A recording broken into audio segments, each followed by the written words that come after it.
Kasih pelapornya saudara Jokowi. Anda diam. Sabar, Pak. Kami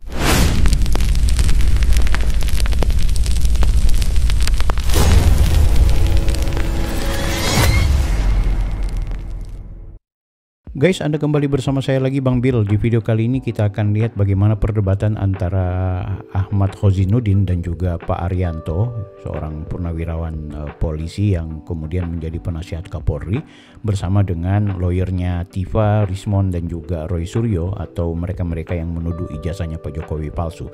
Ini perdebatannya sangat sengit ya, dan tentu kita akan kupas, kita akan bahas, kita akan lihat ini kenapa kok Ahmad Khozinuddin temperamennya luar biasa, bahkan seorang Pak Arianto yang biasanya tenang itu juga jadi temperamen gitu kan. Nah, sebenarnya siapa yang salah? Kita lihat video ini. Mbak Tisa. Mbak Tisa, yang mengatakan saya mengadu domba itu siapa? ada dari surat kabar media. Siapa tadi? Berikan ya. Tadi kan Pak Suryo tadi ngomong. Ngawur, bukan Pak. Ini tadi. Cabut Pak. Cabut pernyataan, bukan dari saya. Saya dengar dari sini Mbak. Lah iya salah. Oke. Salah ngomong Mbak. Anda nggak boleh bohong loh. Anda pernah bohong laporan LHKPN? Anda pernah bohong laporan LHKPN?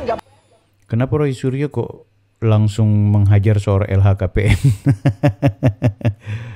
Ini orang sebenarnya tidak perlu dia bicara begitu. Fokus aja soal kalau misalnya Pak Arianto berbohong di momen diskusi itu, ya itu aja, nggak usah dibawa-bawa soal LHKPN. Ntar orang bawa soal pancinya gitu. Orang bawa soal kasusnya yang banyak sekali berbohongnya Roy Suryo. Keliru sih. Ini memang aku perhatikan Roy Suryo kalau diskusi selalu kesana kemari gitu, mencela-mencela gitu. Makanya kayaknya Pak Prof Arianto tuh udah sampai bosan ngelihatnya. Oke, kita lanjut. Boleh bohong di sini, Pak. Ahmad. Beliau katakan ada pasal provokasi. Saya sudah katakan di sebuah media, Pak Arianto jangan ulangi itu. Itu bohong. Tidak ada pasal provokasi di Polda Metro Jaya. Ini tadi barusan saya dengar lagi, ulangi lagi pasal provokasi. Yang namanya pasal 310 KUHP, 311 KUHP, 27A, Undang-Undang ITE, 3235. Nggak ada pasal provokasi. Anda dengerin dulu ya. Oke, lanjut Yang Pak. dilaporkan sana itu. Pasal. Pelapornya itu tidak pernah mengadukan ada provokasi. Pelapornya saudara Jokowi. Anda diam. Oke, diam, tenang dulu di sini. Kita harus Anda juga bisa memberikan. ngomong, apa saya nggak bisa? Sebentar, tenang dulu. Kita harus memberikan contoh yang baik kepada masyarakat Saudara Indonesia. terbiasa Jutaan menjadi mata melihat pimpinan kita. seperti itu dalam diskusi. Sebentar, sabar Bang. Sabar Bang. Sabar Bang. Kami akan yang tadi juga. Guys, kita dengar satu kali lagi. Kenapa sampai akhirnya Pak Arianto berteriak kata diam? Kita dengar baik-baik ya. Sudah katakan di sebuah media, Pak Arianto jangan ulangi itu. Itu bohong. Tidak ada pasal provokasi di Polda Metro Jaya. Ini tadi barusan saya dengar lagi, ulangi lagi pasal provokasi. Yang namanya pasal 310 KUHP, 311 KUHP, Anda dengerin dulu. Undang-Undang ITE, 3235. Nggak ada pasal provokasi. Anda dengerin dulu ya. Oke. Anda dengerin dulu ya. Oke. Moderatornya sampai bilang, oke, dipersilakan kepada Pak Arianto nih. Lanjut Yang Pak. dilaporkan sana itu. Ngomong terus dia guys. Pelapornya itu tidak pernah mengadukan ada provokasi. Pelapornya saudara Jokowi. Ya kan? Dia sampai marah-marah nih orangnya. Oke, diam, tenang dulu di sini. Kita harus Anda juga bisa memberikan. ngomong, apa saya nggak bisa? Sebentar, tenang dulu. Kita harus Pak Arianto kan kepingin mau menjelaskan, tapi dia ngoceh terus guys. Bahkan moderator sudah memberikan kesempatan kepada Pak Arianto, tapi si Ahmad Khozinuddin ini ngoceh terus. Ya wajar akhirnya orang suruh diam gitu, karena memang ini orang nggak apa. Tapi sudah, oke, kita nggak mau terjebak di soal yang berkaitan dengan ini ya. Kita nggak mau bahas soal siapa yang benar atau siapa yang salah. Tapi Anda bisa tonton kan, Pak Arianto mencoba untuk mengatakan diam dulu, dalam artian coba dengarkan, ada yang dia mau sampaikan. Tapi giliran Pak Arianto baru mau ngomong, memulai, yang dilakukan oleh Pak Ahmad Khozinuddin terus ngoceh ya, memarahi dan bla bla bla bla. Oke, apa sih yang sebenarnya dimarahin oleh Ahmad Khozinuddin? Dia nggak setuju ketika Pak Arianto menyebutkan hal-hal yang berkaitan dengan ada tambahan-tambahan pasal yang berkaitan dengan pasal-pasal provokasi. Nah, sementara Ahmad Khozinuddin ya sudah, Pak Jokowi sebagai pelapor sudah datang ke Polda Metro Jaya yang berkaitan dengan ada namanya penghinaan, ada yang namanya pencemaran nama baik. Ya udah cukup sampai di situ, nggak perlu lagi tambah-tambah dengan pasal provokasi, karena pasal provokasi ini seolah-olah mengada-ada. Guys, sebenarnya Pak Arianto itu tidak mau mengatakan bahwa Polda menambahkan atau Jokowi mau menambahkan pasal yang berkaitan dengan penghasutan atau provokasi, dan apakah relevan dengan peristiwa ini, nanti kita akan cari tahu pasal-pasal provokasi itu seperti apa saja. Tapi yang paling menarik sebenarnya Pak Arianto hanya ingin menegaskan bahwa kalau ini sudah diproses di pidana termasuk dalam konteks pengadilan, maka sebenarnya ada pasal-pasal yang berpotensi kemudian itu bisa dimunculkan. Jadi maksudnya di sini potensi apa? Potensinya salah satunya adalah pasal yang berkaitan dengan provokasi. Kenapa? Karena bukan cuma soal yang berkaitan dengan ijazah palsu, tapi berkaitan juga dengan jejak-jejak digital. Ini perspektifnya Pak Arianto ya. Jejak-jejak digital yang pernah dikeluarkan, misalnya istilah Ternak Mulyono, sebutan-sebutan yang kemudian disampaikan Pak Adili Jokowi, dia adalah koruptor, dia adalah penjahat, dia adalah penghasut, mari kita datang ke rumahnya, mari. Itu adalah hasutan guys, kan? Karena hasutan yang mengajak kepada perbuatan-perbuatan yang bikin gaduh dan keributan itu berpotensi bagian dari tindakan provokasi.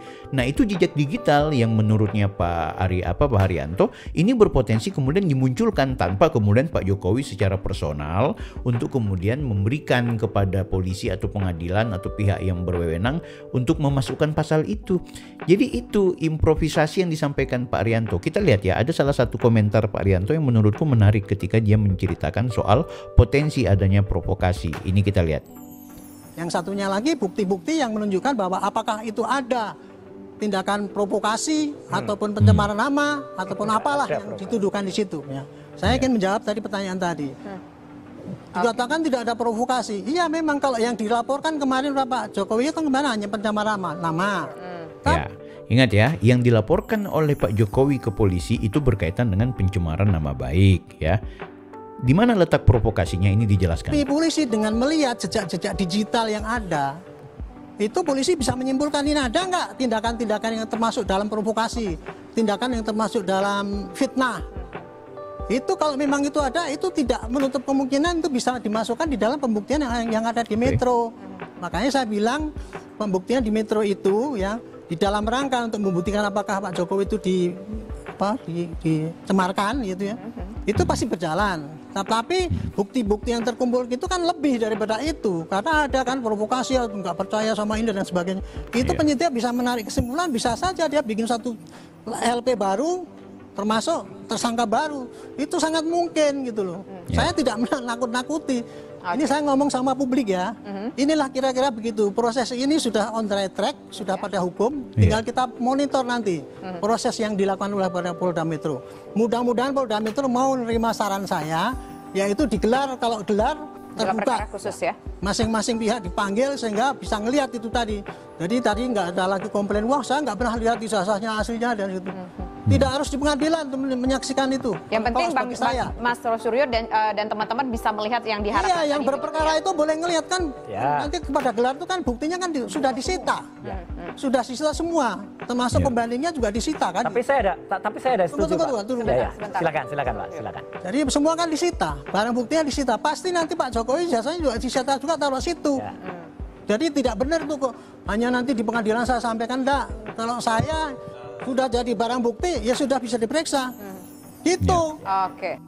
Oke, clear ya, guys. Jadi yang ditegaskan oleh Pak Arianto di sini adalah ini udah ada pengumuman dari Bareskrim bahwa ini barang benar, ini barang identik, ini barang asli, tapi kan tidak diterima.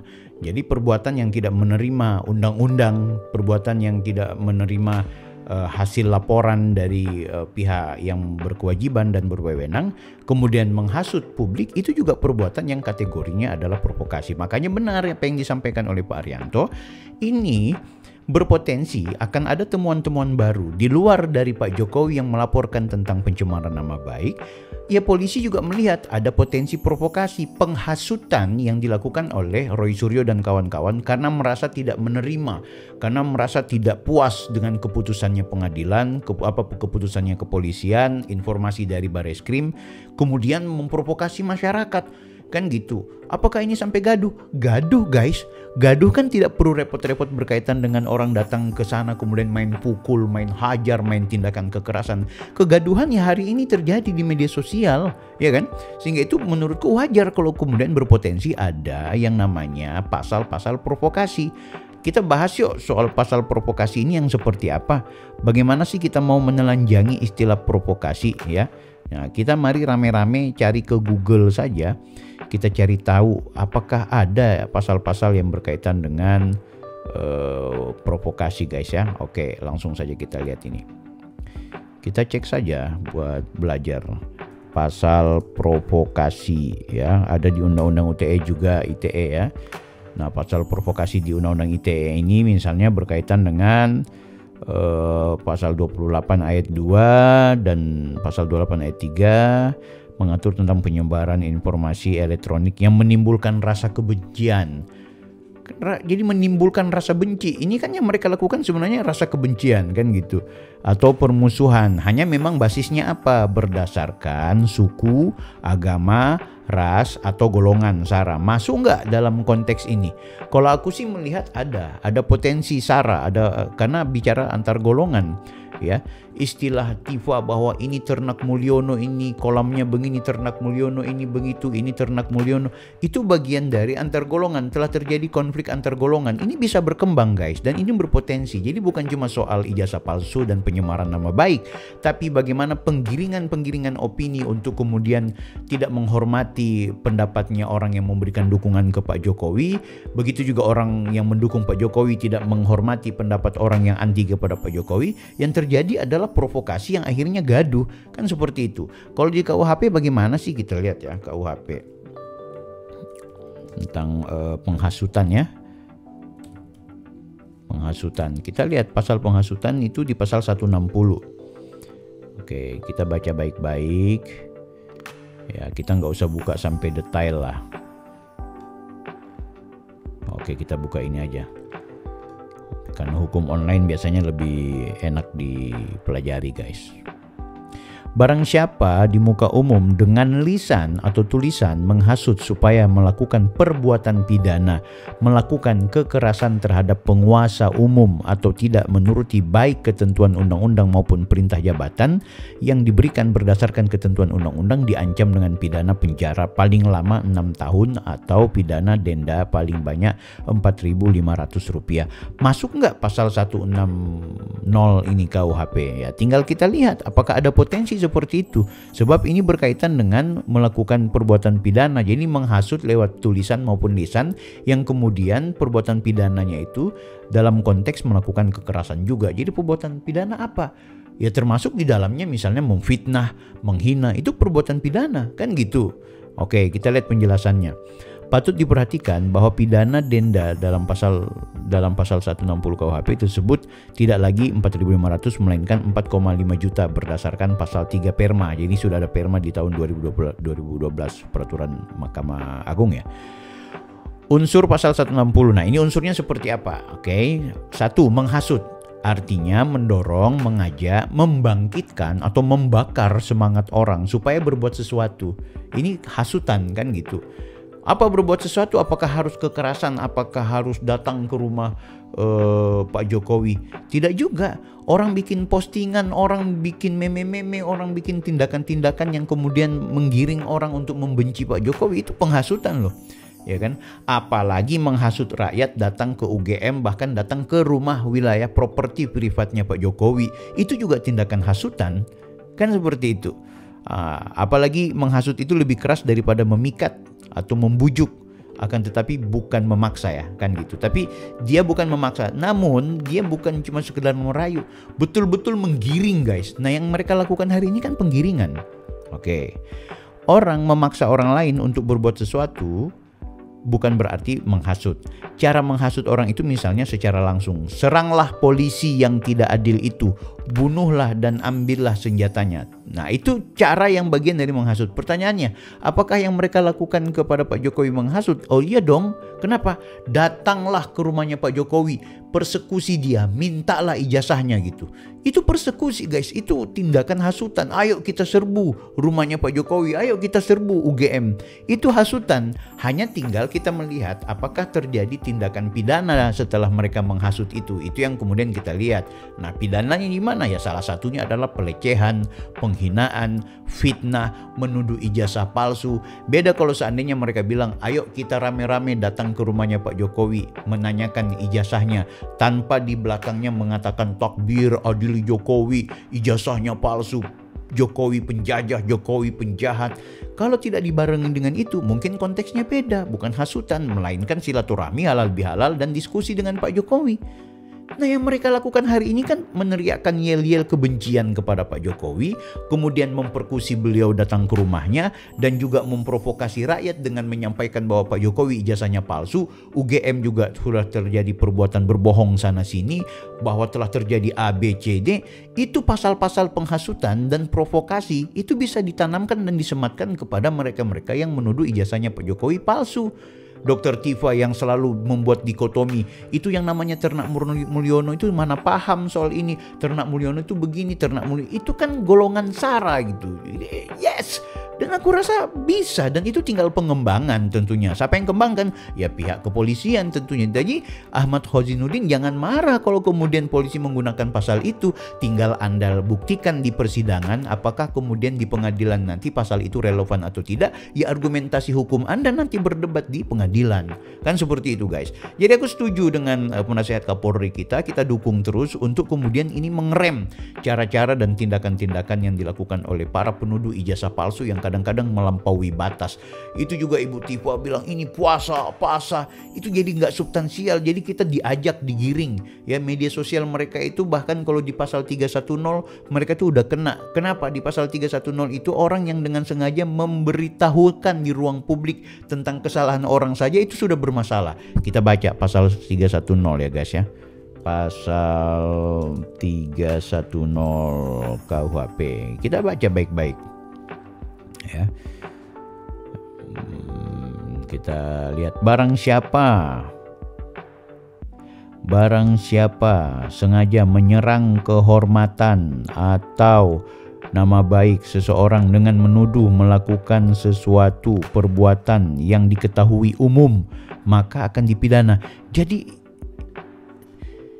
melakukan sesuatu atau perbuatan sesuatu yang kemudian bisa diketahui umum guys. Halo, itu aja udah kena mereka, ya kan? Ya tinggal kita lihat pembuktiannya seperti apa, kan gitu ya. Jadi sudah kita lihat ini redaksi terjemahannya. Yang dimaksud dengan barang siapa itu subjek hukum yang melakukan perbuatan pencemaran nama baik. Siapa barang siapa itu? Ya mereka-mereka yang menuduh ijazah palsu sengaja, perbuatan yang dilakukan dengan kesengajaan bukan karena kelalaian atau tanpa sengaja. Ini memang sengaja mereka semua menyerang kehormatan atau nama baik seseorang, perbuatan yang dilakukan merusak kehormatan atau nama orang baik orang. Kalau Anda waras, tulis di kolom komentar kalau Anda waras ya. Apakah kemudian yang mereka lakukan hari ini adalah sebuah upaya dan tindakan yang menghancurkan nama baik seorang Pak Jokowi, merusak kehormatan Pak Jokowi? Kalau Anda orang waras, tolong tulis secara waras kira-kira yang mereka lakukan itu benar-benar merusak kehormatan Pak Jokowi atau tidak. Tulis di kolom komentar, oke? Kalau menurut Anda tidak menyerang kehormatan, oke, saya mempertanyakan kewarasan Anda. Dengan menuduhkan sesuatu, ya kan? Perbuatan pencemaran nama baik dilakukan dengan menuduh atau menyampaikan pernyataan yang merugikan orang lain. Lo merugikan sekali lo, ya kan? Dan ingat, maksudnya supaya hal itu diketahui umum. Tuduhan tersebut dimaksudkan agar diketahui orang banyak atau disebarkan. Menuduh seperti itu aja itu udah kena pasal 310 guys, KUHP. Kena sudah mereka ini. Dan gitu, oh Bang Bil juga sama begitu, karena dengan sengaja memperlihatkan ijazahnya Rismon. Rismon itu kita kritik dan kita perlihatkan ke ruang publik karena memang dia sendiri yang memperlihatkan. Kemudian kita mempertanyakan, loh ini kok beda, loh ini kok enggak sama, kok ijazahnya enggak sama dengan Yamaguchi, kok yang dia tampilkan itu di ruang publik enggak sesuai. Kalau Pak Jokowi ijazahnya dia tutup rapat-rapat, dia sembunyi di lemari bagus-bagus, ya kan? Kisruh di sana sini, ya udah diupload sama Dian Sandi. Ini loh ijazahnya Pak Jokowi asli, dibilang palsu pula. Ya akhirnya ngapain Pak Jokowi memperlihatkan? Kalian sudah tuduh sembarang ya, buat apa kan gitu. Tapi Pak Jokowi udah konfirmasi ijazah Pak Jokowi yang asli itu adalah yang diupload oleh Dian Sandi. Selesai. Buat apa mau memperlihatkan lagi? Ujung-ujungnya juga tetap kalian hajar, ujung-ujungnya kalian tidak pernah puas. Tapi kalau kalian datang ke rumahnya Pak Jokowi baik-baik, tidak pernah teriak adili Jokowi, tidak pernah menghina Pak Jokowi, tidak pernah melecehkan Pak Jokowi, tidak pernah membuat perbuatan yang menyakiti perasaan Pak Jokowi dan perasaan keluarganya, bahkan perasaan pengikutnya Pak Jokowi, aku yakin ketika kalian datang ke sana dan tanya, "Pak, lulusan tahun berapa?" Jangan langsung tanya ijazahnya, tanya aja, "Lulusan tahun berapa Pak di UGM?"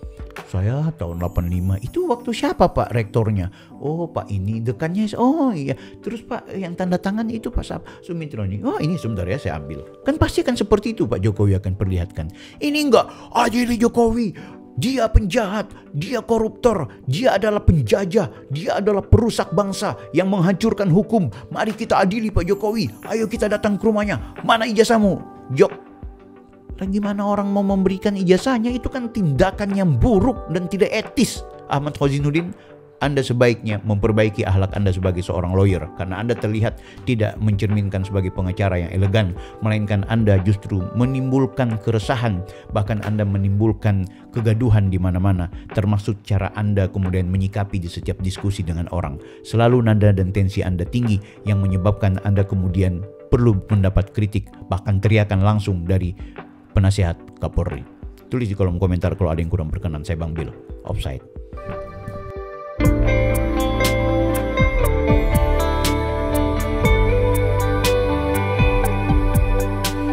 Surga jalannya ada di dunia. Setelah meninggal dunia tak ada lagi kesempatan untuk bertakwa. La ilaha illallah, lafaz penghuni surga. Firdaus adna ima wa darussalam muqamamu qamun amin khuldi, golongan orang surga. Membaca Al-Quran, menjaga lisan, memberi makan orang lapar, dan puasa di bulan Ramadan. Dan orang-orang yang bertakwa kepada Tuhannya diantar menuju